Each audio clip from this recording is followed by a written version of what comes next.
nuestro innovador. ¿Cómo estás, Javier? Muy bien, muchas gracias, buen día. ¿Qué tema ponemos sobre la mesa esta semana?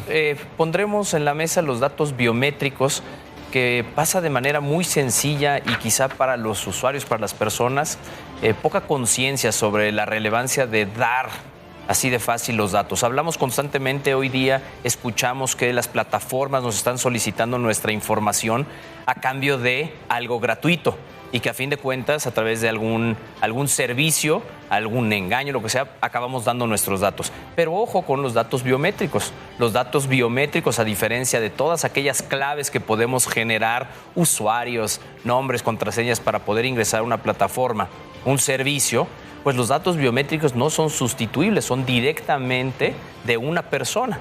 Datos biométricos, entendamos aquello como los datos dactilares, las huellas dactilares, el reconocimiento facial, el iris, la voz, la escritura, la piel, el ADN, y se ponen hasta formación de orejas. Entonces ya va avanzando cada vez más los datos. Sí, hasta formación de orejas. Entonces, pues, ¿qué viene siendo? O sea, a fin de cuentas, los datos biométricos vienen siendo codificación de información. ¿De qué? Pues en este caso tu dato biométrico, por dar un ejemplo. Lo vemos cada vez más accesible. Todas aquellas personas que tienen un iPhone, que de repente el iPhone empezó a solicitar el acceso mediante la huella dactilar. Y así fue como millones de usuarios en el mundo dieron sus datos biométricos. No sé si recuerdas aquel momento cuando Estados Unidos empezó a solicitar los datos biométricos y fue un escándalo. ¿Cómo no? De por qué teníamos que dar nuestros datos biométricos para ingresar a su país. Y fue un escándalo de violación de derechos, la privacidad, y hoy día se aparece un teléfono y todo el mundo lo da.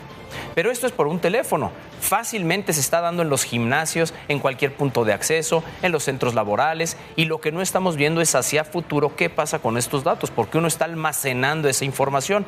Y si planteamos que vamos al futuro hacia una banca electrónica, hacia soluciones financieras donde van a estar verificadas a través de la biometría, pues uno tiene que pensar que está dando la llave de algún dato personal que nos puede abrir diferentes puertas. Ahora, las partes positivas que estamos viendo en cuanto a los datos biométricos, hoy día ya fue muy sonado y presentado en medios aquellas imágenes donde China, a través de reconocimiento facial, iba identificando a las personas que estaban manifestándose. Entonces los datos biométricos empiezan a jugar un papel relevante sobre lo que vamos a tener que estar regulando. Ya en el país tenemos dos leyes, una ley federal y una ley general de protección de datos, pero lo importante es qué mecanismos vamos a tener que implementar, utilizar para garantizar la privacidad de las personas que empiezan a dar estos datos personales. Sí, claro, y cómo regular que no sea mal uso de ellos. Mi banco es tan malo, Javier, que cada vez que pido que haya reconocimiento facial me dice que no soy yo. ¿Que no eres tú? Digo, bueno, están pero absolutamente perdidos. Pero sí, en términos generales ha habido un cambio. Recordabas tú cuando los Estados Unidos pusieron, creo que se llamaba US Visit, ¿no? El programa que generó aquello de ¿cómo vas a poner tus huellas dactilares? Aquello generó un escándalo. Recuerdo que Brasil puso su Brasil Visit diciendo aquí también me ponen los datos. Bueno, finalmente no prosperó. Pues tienes que tener también una enorme capacidad para gestionar todo eso, ¿no? Por supuesto, si recuerdas, aquí se han intentado también, de hecho, soluciones o propuestas del mismo gobierno donde se ha querido presentar estas cédulas únicas donde vas a través de levantar los datos biométricos de las personas. Constantemente nos están solicitando estos y son estas bases de datos que hay que preguntarnos a dónde van a parar esa información y qué garantía tienen los que lo solicitan para almacenar esa información. ¿Por qué? Pues porque hoy día los hackers están a la vuelta de la esquina y cualquier sistema puede sustraer esa información. Y te daré un ejemplo de hasta dónde puede llegar. Facebook está planeando el acceso a tu cuenta a través de reconocimiento facial biométrico. Entonces imagínate la base de datos que va a levantar y la veracidad que existiría en las cuentas, el impacto que esto tendría en la publicidad, en el marketing, porque entonces ya no hay que son cuentas fantasmas o que hay bots o se fabricaron. Ya va a estar vinculada una cuenta con la cara de una persona. Entonces vas a ir apretando además como medidas de control a acceso a este tipo de plataformas. Es impresionante. Fíjate que leía un artículo de tu amigo Zuckerberg hace unos días, sí, y decía él, las empresas debemos hacer nuestro esfuerzo por tener mejores prácticas. Es decir, ¿qué hacemos con todos esos datos personales?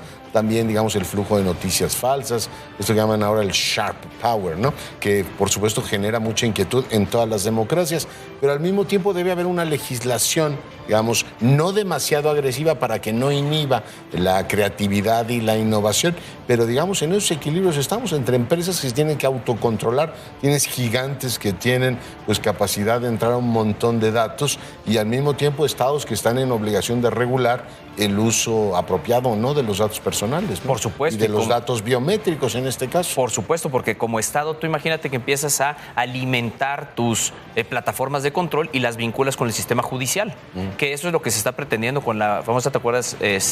Plataforma México, y que tú empiezas a dar esos datos biométricos donde tú empiezas a cruzar y que no se nos haga ajeno que el día de mañana esta información puede ser cruzada con el pago de impuestos, con el pago de catastro, con tus transacciones. Entonces, sí hay que ir viendo hacia el futuro dónde y cómo van a utilizar la información. Oye, ¿y tiene buena solución? ¿Hay un buen equilibrio entre legislación o hay algún país que lo haya resuelto entre, digamos, la capacidad, la innovación? Porque también te simplifica un montón de cosas.